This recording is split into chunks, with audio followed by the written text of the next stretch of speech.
नमः शिवाय। सभी भक्तों को सादर प्रणाम। भक्तों, आज की इस वीडियो में हम भगवान शिव, माता पार्वती की 7 प्रसिद्ध कहानियां श्रवण करेंगे। भक्तों, चलिए हम भगवान शिव की प्रथम कथा श्रवण करते हैं। हिमालय के राजा हिमवंत और उनकी पत्नी मेना देवी शिव जी के भक्त थे। उनकी इच्छा एक ऐसी पुत्री पाने की थी जिसका विवाह में शिव जी के साथ कर सके। मेना देवी ने शिव जी की पत्नी गौरा देवी को प्रसन्न करने के लिए कठोर तपस्या शुरू कर दी। कई दिनों तक वह बिना खाए पिए तप करती रही। गौरी देवी ने प्रसन्न होकर मेना देवी को बेटी के रूप में जन्म लेने का वचन दिया। गौरा देवी ने आग में कूदकर अपनी जान दे दी। इसके बाद उन्होंने मेना देवी के बेटी के रूप में जन्म लिया, जिसका नाम पार्वती रखा गया। पार्वती ने जब बोलना शुरू किया तो उसके मुंह से पहला शब्द शिव ही निकला। बड़ी होकर बहुत सुंदर युवती बनी। इस बीच शिव जी ने अपनी पत्नी की मृत्यु से दुखी होकर लंबा ध्यान शुरू कर दिया था। हिमवंत को आशंका हो रही थी कि शायद शिव जी गहन ध्यान में होने के कारण पार्वती को पत्नी के रूप में स्वीकार न करें। उन्होंने समस्या के समाधान के लिए नारद को बुलाया। नारद ने उनसे कहा कि पार्वती तपस्या के जरिए शिव जी का हृदय जीत सकती थी। हिमवंत ने पार्वती को शिव जी के पास ही भेज दिया। पार्वती ने दिन रात उनकी पूजा की और सेवा की। शिव जी पार्वती की भक्ति से बहुत प्रसन्न हुए, लेकिन उन्होंने उनकी परीक्षा लेने का निश्चय किया। उन्होंने युवा ब्राह्मण का रूप धारण किया और पार्वती के पास जाकर कहने लगे कि भिखारी की तरह रहने वाले शिव जी से विवाह करना सही नहीं होगा। पार्वती यह सुनकर बहुत क्रोधित हो गई। उन्होंने स्पष्ट कह दिया कि वे शिव को छोड़कर और किसी के साथ विवाह नहीं करेंगी। उनके उत्तर से संतुष्ट होकर शिव अपने असली रूप में आ गए और पार्वती से विवाह करने को तैयार हो गए। हिमवंत ने धूमधाम से भगवान शिव और माता पार्वती का विवाह कर दिया। बोलिए उमा सहित भगवान शंकर की जय। भक्तों, अब हम दूसरी कथा श्रवण करेंगे। एक बार की बात है, तारकासुर नाम के एक असुर ने बड़ी कठोर तपस्या की। उसकी तपस्या से प्रसन्न होकर ब्रह्मा ने उसे वरदान दिया कि उसे सिर्फ शिव जी का पुत्र ही मार पाएगा। इस शक्तिशाली वरदान को पाकर तारकासुर बहुत घमंडी हो गया और उसने स्वर्गलोक और पृथ्वी लोक पर उपद्रव मचाना शुरू कर दिया। उसके उत्पात से देवता परेशान हो गए। उन्हें शिव जी से तारकासुर को रोकने का अनुरोध किया। उस समय तक शिव जी को कोई पुत्र नहीं था। पुत्र बनाने के लिए शिव जी ने 6 चेहरे बनाए। हर चेहरे पर एक तीसरा नेत्र भी था। इन आंखों से चिंगारियां निकली और उनसे 6 बच्चे बन गए। शिव जी की पत्नी पार्वती बहुत प्रसन्न हुई और सभी बच्चों को गोद में लेकर गले से लगाने लगी। उन्होंने इन बच्चों को इतने जोर से गले लगाया कि 6 बच्चे मिलकर 6 सिर वाले एक बच्चे में बदल गए। इस बच्चे का नाम कार्तिकेय रखा गया। इस प्रकार शिवपुत्र कार्तिकेय ने देवताओं की सेना लेकर तारकासुर से लड़ाई लड़ी और उसे मार डाला। तभी से कार्तिकेय को युद्ध का देवता कहा जाने लगा। बोलिए भगवान कार्तिकेय की जय, भगवान शंकर की जय, माता पार्वती की जय। भक्तों, अब हम तीसरी कथा श्रवण करेंगे। एक धनी व्यापारी था। उसके मन में एक बेटे की चाहत थी। उसने शिव जी की पूजा की। शिव जी ने उसे पुत्र प्राप्ति का वरदान दिया, लेकिन यह भी कहा कि वह पुत्र केवल 12 वर्ष ही जीवित रह पाएगा। व्यापारी ने और अधिक लगन से पूजा पाठ शुरू कर दिया। जब उसका बेटा 11 वर्ष का हुआ तो उसने उसे धर्म की पढ़ाई के लिए काशी भेज दिया। रास्ते में लड़का राजधानी में रुका। वहाँ राजकुमारी का विवाह हो रहा था। दूल्हा कान्हा था, लेकिन उसका पिता यह बात छुपाना चाहता था। उसने व्यापारी के बेटे से दूल्हे की जगह बैठ जाने को कहा। विवाह के बाद व्यापारी के बेटे ने एक कपड़े पर सारी सच्चाई लिख दी और उसे राजकुमारी को दे दिया। इसके बाद वह काशी चला गया। जब राजकुमारी ने कपड़े पर लिखा संदेश पढ़ा तो उसने कान्हे ने दूल्हे को अपना पति मानने से इनकार कर दिया। व्यापारी के बेटे की प्रतीक्षा करने लगी। जब व्यापारी के बेटे की आयु 12 वर्ष की हो गई तो उसकी मौत हो गई। व्यापारी के पूजा पाठ और भक्ति से शिव जी प्रसन्न हो गए। उन्होंने उसको फिर से जीवित कर दिया।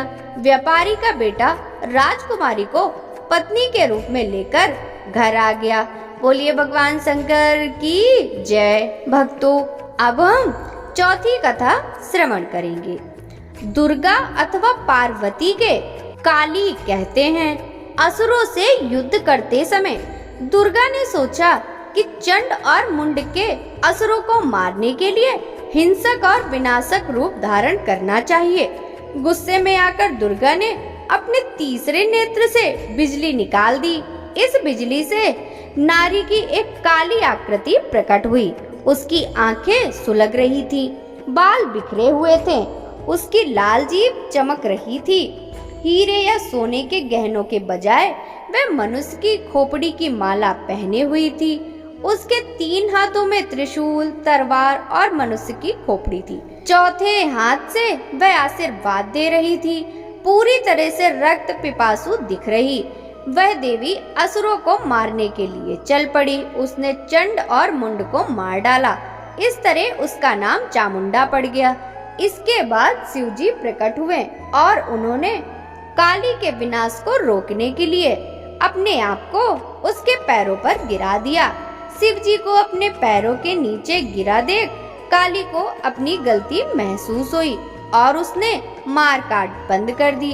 बोलिए माता पार्वती की जय। भक्तों, अब हम 5वीं कथा श्रवण करेंगे। मृगकंदु ऋषि ने शिव तपस्या करके पुत्र का वरदान मांगा। शिव प्रकट हुए और पूछने लगे, तुम अधिक आयु वाला साधारण पुत्र चाहते हो अथवा मात्र 16 वर्ष की आयु वाला बुद्धिमान और तेजस्वी पुत्र चाहते हो?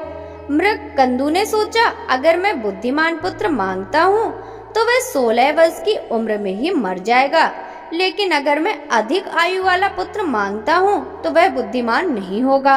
उन्होंने बुद्धिमान पुत्र मांग लिया।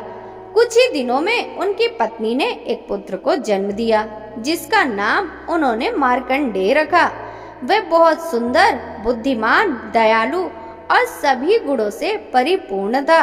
जब मार्कंडेय 16 वर्ष का होने वाला था तो उसके माता पिता ने उसकी मृत्यु की बात बता दी। मार्कंडेय कहने लगा, मैं नहीं मरूंगा, मैं शिव की पूजा करूंगा। उसने हर दिन शिव की पूजा करनी शुरू कर दी। उसके 16वें जन्मदिन पर यमराज उसे लेने आ पहुंचे। मार्कंडेय ने उनसे कहा, मुझे अपनी पूजा समाप्त कर लेने दो, यम नाराज हो जाएंगे। और उन्होंने उसके ऊपर यम पास फेंका। शिव प्रकट हो गए और उन्होंने यम को यमलोक लौट जाने का आदेश दिया और बोले, वापस पृथ्वी पर मत आना। यम चले गए। उसके बाद से पृथ्वी पर किसी की मृत्यु नहीं हुई। पृथ्वी पर बहुत आबादी बढ़ गई।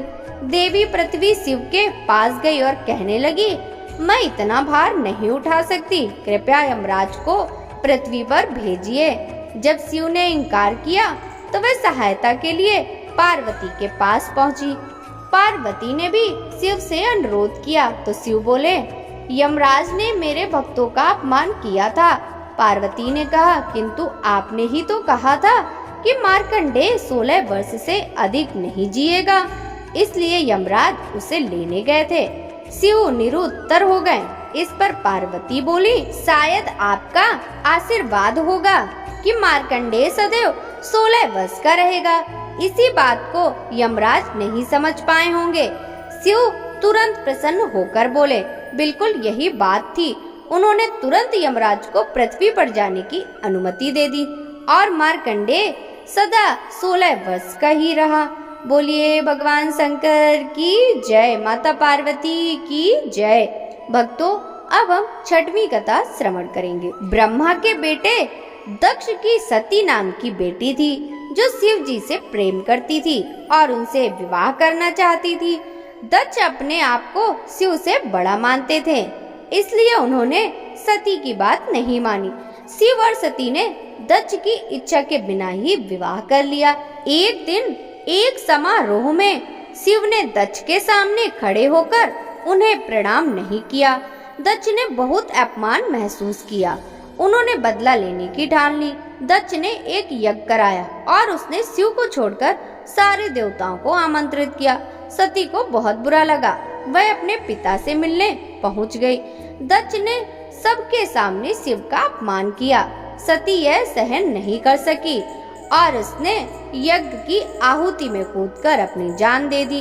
क्रोधित होकर शिव ने समूचे ब्रह्मांड को नष्ट करने के लिए विनाशकारी नृत्य तांडव शुरू कर दिया। ब्रह्मा ने प्रकट होकर शिव से क्षमा मांगी। शिव मान गए तो, लेकिन उन्होंने दक्ष को शाप दे दिया कि उनका सिर हमेशा बकरी का रहेगा। बाद में सती ने पार्वती के रूप में जन्म लेकर भगवान शिव से विवाह किया। बोलिए भगवान शंकर की जय, माता पार्वती की जय। भक्तों, अब हम 7वीं कथा श्रवण करेंगे। राजा दक्ष प्रजापति ने अपनी 27 बेटियों का विवाह चंद्रमा के साथ कर दिया। विवाह के समय उन्होंने चंद्रमा के सामने शर्त रखी थी कि वह अपनी सभी 27 पत्नियों के साथ सम्मान पूर्वक व्यवहार करेगा। चंद्रमा एक रात अपनी हर पत्नी के साथ महल में बिताता था, लेकिन अपनी रोहिणी नाम की पत्नी से वह अधिक प्यार करता था। जिस रात को वह रोहिणी के महल में जाता, उस रात वह सबसे अधिक चमकता था। उसकी शेष पत्नियों को यह बहुत बुरा लगता था।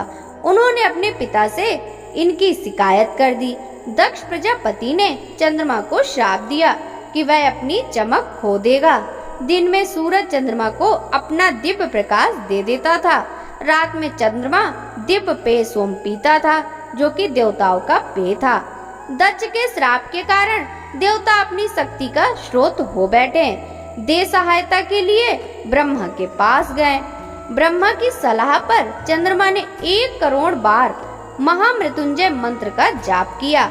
इससे शिव जी प्रसन्न हो गए और उन्होंने चंद्रमा को श्राप से आंशिक रूप से मुक्त कर दिया। अभी से चंद्रमा सिर्फ कुछ रातों में ही चमकता है। बोलिए भगवान शंकर की जय।